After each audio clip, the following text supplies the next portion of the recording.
Ya, banyak orang punya resolusi, tapi sayangnya lebih dari 80% mereka gagal mewujudkannya. Kira-kira kenapa? Kenapa Pak Bong? Iya. Jadi Apa kalau yang misalkan terjadi? tadi saya bicarakan di segmen yang pertama adalah kalau misalkan kita ingin membuat resolusi itu adalah sebuah grand design. Dan kadang-kadang kita desain tapi tidak pakai penggaris. Ya, jadi desain kita pasti mencong kan. Iya. Jadi salah satu yang membuat resolusi kita gagal adalah karena kita tidak punya penggaris. Nah, penggaris ini adalah pengalaman-pengalaman kita di masa lalu. Nah, di sini saya ingin sampaikan ada 3 hal agar supaya resolusi kita di tahun 2017 tidak menjadi resolusi lagi di tahun 2018. Jadi kita harapkan kita tidak mengulangi lagi. Karena apa? Karena goal kita, resolusi kita sudah tercapai. Iya.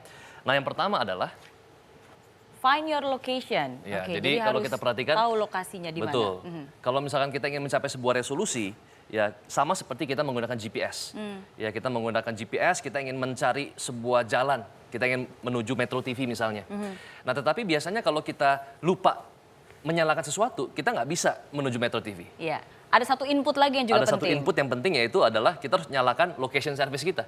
Karena GPS itu tidak bisa bekerja kalau dia tidak tahu di mana lokasi kita. Iya. Ya, jadi yang paling penting adalah untuk bisa mencapai sebuah lokasi baru adalah kita harus tahu dengan jelas di mana posisi kita. Jadi kalau misalkan yang saya maksudkan adalah kalau kita bisa menjelaskan kegagalan kita, maka kita bisa merencanakan kesuksesan kita. Jadi posisi kita ini seperti kalau misalkan kita nggak naik kelas. Waktu kita ambil rapor, pokoknya dijelaskan kamu tidak naik kelas. Di rapor itu tidak dikasih tahu rapor apa, nilai apa yang warna merah gitu, Iya. tidak dijelaskan. Nah, akhirnya tahun depan pasti kita tidak naik kelas lagi. Kenapa? Karena kita tidak tahu yang membuat kita tidak naik kelas itu adalah mata pelajaran apa. Oke. Nah, tapi kalau kita bisa jelaskan, oh yang membuat saya tidak naik kelas adalah Inggris, bahasa Inggris. Berarti saya harus ambil les bahasa Inggris. Ya, jadi yang paling penting adalah supaya kita punya resolusi tidak gagal adalah yang pertama adalah find your location. Oke. Ya, jadi berarti itu aktifkan dulu. juga sebelum membuat resolusi kita harus evaluasi dulu ya. Betul Seperti sekali. itu ya. Betul sekali. Oke. Yang kedua? Yang kedua adalah save your energy. Jadi kalau kita perhatikan orang-orang sukses, misalkan contoh seperti Steve Jobs, Bill Gates, Mark Zuckerberg, dari tahun 2008 sampai 2016, mereka menggunakan pakaian yang sama, Miss Mary. Ya, mereka menggunakan pakaian yang sama. Jadi Maksudnya? Steve Jobs presentasi waktu tahun 2006, ya waktu pertama kali iPhone 1 keluar. Dia pakai kaos warna hitam, celana jeans, sepatu sport. Iya. Ya. Kemudian sampai iPad yang kedua keluar 2014-an atau 2013-an something, dia masih pakai kaos hitam, celana jeans dan sepatu sport. Mungkin emang gaya dan stylenya kali itu yang dia suka. Nah, awalnya saya berpikir seperti itu. Aha. Tapi ternyata orang-orang sukses ya mereka menghemat energi mereka dibanding mereka menggunakan energi mereka untuk hal-hal yang tidak produktif, mereka menggunakan untuk hal yang produktif. Intinya adalah agar resolusi kita tercapai, kita jangan memiliki resolusi yang terlalu bias. Kita mau A, mau B, mau C dan lain sebagainya. Jadi nggak boleh banyak-banyak. Ada pepatah yang mengatakan, Iya. if you want to get everything, finally you get nothing. Kalau kita mau dapat semuanya, ujungnya kita nggak dapat apa-apa. Ya, itu yang kedua. Yang ketiga adalah ask for more. Ya, jadi berani untuk meminta lebih. Jadi waktu saya makan di satu restoran ini adalah restoran yang sama seperti yang saya makan di luar negeri. Nah, di luar negeri waktu saya makan di restoran merek ini, saya dapat sup gratis, saya dapat air mineral gratis. Nah, tetapi di Indonesia ini nggak dapat. Ya, ada 80 orang yang makan bersama saya nggak kenal mereka. Saya makan berempat dengan teman saya. Lalu kemudian saya iseng nanya, Mas, saya minta free mineral water, free soup. Secara mengejutkan, di antara 80 orang yang makan, cuman saya aja berempat yang dapat air putih gratis dan dapat sup. Jadi kadang-kadang sebenarnya bukan Tuhan tidak kasih kita, ya, tapi memang kita yang tidak meminta. Ya, jadi di tahun 2017 ini resolusi kita agar tercapai adalah jangan pernah terlalu gengsi untuk kita ask for more. Ya, berani untuk meminta lebih. Yang penting adalah tidak merugikan orang lain. Jadi Oke. kalau prinsip saya sederhana, sedikit egois, banyak empati. Jadi banyak dari kita takut kalau kita minta nanti egois, Pak Iya. Bong. Iya. Tapi kalau kita belajar dari analogi pesawat terbang, ya ketika ada keadaan emergensi, ketika ada masker oksigen turun, instruksinya sangat jelas. Pakai dulu kepada diri kita, baru kepada Orang lain. anak kita. Iya. Waktu saya dengarkan analogi ini nggak adil sekali. Di mana-mana anak dulu gitu.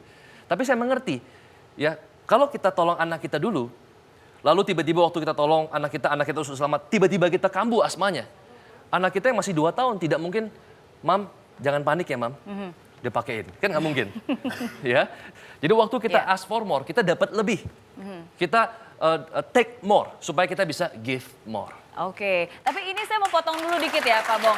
Karena tadi saya menyimak, kalau yang di poin kedua tadi Pak Bong bilang justru nggak boleh lakukan banyak-banyak. Iya. Satu aja cukup. Tapi yang di poin ketiga justru harus minta lebih banyak lagi. Bukankah ini kontradiksi? Ya, jadi minta lebih banyak untuk satu yang menjadi fokus kita. Oke. Contoh misalkan waktu saya mengarang sebuah buku ya, diterbitkan oleh sebuah penerbit. Nah penerbit ini kan grup yang lumayan. Ya, dia grupnya memiliki hotel, grupnya juga memiliki radio, grupnya juga memiliki banyak media-media lain. Dan waktu itu saya minta tolong, Pak, buku saya ini saya ingin promosikan. Seingat saya, media cetak ini kan punya Anda juga. Boleh nggak saya diiklankan gratis? Boleh nggak saya bikin acara bedah buku di hotelnya grup Bapak? Nah jadi akhirnya walaupun saya meminta lebih, tapi saya fokus untuk mensukseskan satu goal saya yang spesifik. Oke. Yaitu penerbitan buku tersebut. Ya, jadi semua resources, semua sumber daya difokuskan untuk mewujudkan satu hal Betul. tersebut ya. Baik sekali. Nah, saya mau ke Mas Edvan nih. Menurut data saya nih ada 5 alasan terbesar. Katanya pertama biasanya tuh resolusi itu tidak realistis. Yang kedua itu nggak ada komitmen. Oke. Yang ketiga hanya sekedar ikut-ikutan atau gaya-gayaan. Yang keempat itu tidak disiplin dan juga tidak tahu. Yang kelima tidak tahu gimana cara untuk mewujudkan. Nah jadi biasanya ini 5 alasan kenapa orang itu tidak gagal mewujudkan. Nah kalau menurut Edvan sendiri gimana? Oke, jadi ada sebuah kalimat menarik yang pernah diucapkan oleh Friedrich Nietzsche. Dia mengatakan bahwa he who has a wide life can bear almost anyhow. Dia mengatakan siapa orang yang tahu alasan mengapa, why the live, kenapa saya harus hidup, kenapa saya harus melakukan itu, kenapa saya harus membuat sebuah resolusi, maka pasti akan tahu bagaimana cara melakukannya. Nah, pertanyaan saya berikutnya adalah, selama kita membuat resolusi, sudahkah kita punya alasan besar? Sudahkah kita tahu kenapa kita harus melaksanakan resolusi itu? Nah, mungkin itulah yang kemudian membuat 5 alasan tadi muncul. Karena orang yang membuat resolusi tidak memiliki alasan untuk melakukan resolusi itu. Alasan itu harus besar, dan alasan yang saya maksud itu bukan excuse, tapi reason. Ada cerita menarik, beberapa tahun ke belakang, seorang pelari, Miss Mary, berasal dari Britania Raya, dari Inggris. Dia bernama Derek Redmond, teman-teman bisa cari tahu tentang kisahnya. Yeah. Dia berlari sama seperti seorang pelari, dan dia berlari bertahun-tahun untuk ikut kompetisi itu, Olimpiade Dunia. Jarak yang dia harus tempuh adalah 400 meter, tapi di jarak 150 meter, tiba-tiba kakinya terasa amat sakit, dia langsung terjatuh dan tak mampu melanjutkan pertandingan. Semua orang waktu itu sudah berpikir bahwa Derek Redmond pasti akan menyerah, pasti akan kalah. Ya bagaimana tidak, Derek Redmond sudah melihat orang-orang yang tadi berlari bersama dia sudah sampai ke garis finish. Otomatis dia paham, dia tahu bahwa dia tidak akan pernah menjadi juara di pertandingan itu. Ya. Tetapi yang luar biasa, dia bangkit. Dia berdiri dan kemudian dia terus mencoba untuk berlari dibantu oleh sang ayah pada waktu itu. Yeah. Dan walaupun sakit amat sangat di kakinya, tapi dia terus berlari hingga akhirnya tidak ada satupun kamera yang mampu menangkap siapa juara pertandingan itu. Semua kamera dan semua mata penonton hanya terfokus kepada juara pemenang kehidupan yang sesungguhnya, yang dengan kakinya yang amat sakit, dia bisa sampai ke garis finish. Yang orang berpikir tadinya impossible menjadi Impossible ya. Ini Mas Edvan, saya ingat banget itu terjadi di Olimpiade Barcelona tahun 1992 ya, Derek Redmond. Bagaimana sih cara dia memotivasi dirinya sendiri? Dia bilang, saya datang ke pertandingan ini bukan untuk melewati garis start, tapi untuk bisa melewati garis finish. Jadi walaupun sakit, walaupun susah, walaupun banyak kendala, dia tetap menyelesaikan dan menjadi komitmen. yes. Anda pun juga harus his punya komitmen. big reason. Itulah alasan terbesar yang dia miliki. Iya. Oke, nah tapi ada juga yang bilang resolusi itu bukan hanya ditulis tapi harus dipajang. Nah Pak Bong juga punya kebiasaan nggak untuk bisa memajang resolusi itu? Iya, jadi saya pikir ini disebut dengan public commitment ya. Public commitment ini artinya adalah ketika kita bisa memasang resolusi kita, misalkan di sosial media lah yang paling gampang. Di profile picture kita. Kalau bisa ada gambar ya. Kenapa? Karena memang rata-rata 60% kita bisa melihat sebuah iklan misalnya. Itu dari gambarnya dulu. Ya, baru 20% dari suara, 20% dari tulisan. Jadi kalau kita misalkan ingin memajang sebuah resolusi kita, pastikan ada gambarnya, ada tulisannya dan juga ada suaranya. Dan kenapa kita harus pajang di tempat-tempat yang kita bisa lihat setiap hari? Ya, yang pertama adalah supaya kita bisa melakukan afirmasi. Ya, afirmasi itu adalah ketika kita melihat terus, ya misalkan hari ini kita melihat wanita atau pria, saya pengen hidungnya mancung, nanti dapatnya ya puji Tuhan hidungnya dapatnya mancung. seperti itu. Oh. Gitu. Yang kedua, ya ada efek lain. Efek Apa? lain adalah ketika kita memajang, ya memvisualisasikan resolusi kita kepada publik, kita sebut dengan public commitment. Kalau tidak tercapai, rasanya malu. Nah, malu ini akan menjadi pressure positif. Teman-teman kita akan ledekin kita, mana resolusi lu katanya mau diet, Iya. katanya mau berat sekian. Nah, ini akan membuat kita kepepet gitu ya, Betul. terpressure gitu. Malu kalau ketemu lagi, kira-kira dia akan bilang apa terhadap saya. Iya, dan ini juga salah satu cara yang paling efektif ya, yaitu dengan berbagi. Karena ketika kita berbagi, selain ada pressure, wah malu nih, Iya. ya udah kasih tau ke orang-orang.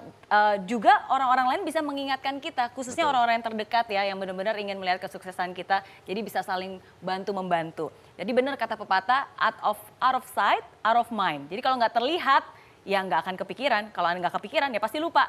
Kalau lupa, ya akhirnya gagal.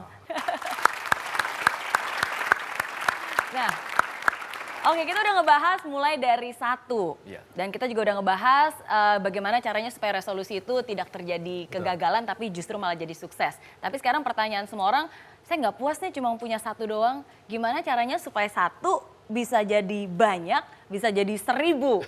Ada nggak caranya? Saya dulu, Agung? oke. Dan Jadi- jangan dulu deh, nanti kita jawab setelah yang 1 ini. Kalau gitu, jangan kemana-mana. I Am Possible mulai dari 1 akan kembali setelah jeda berikut. Dari impossible jadi I Am Possible.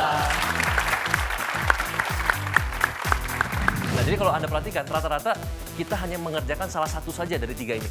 Padahal orang-orang sukses, mereka mengerjakan 2 hal sekaligus.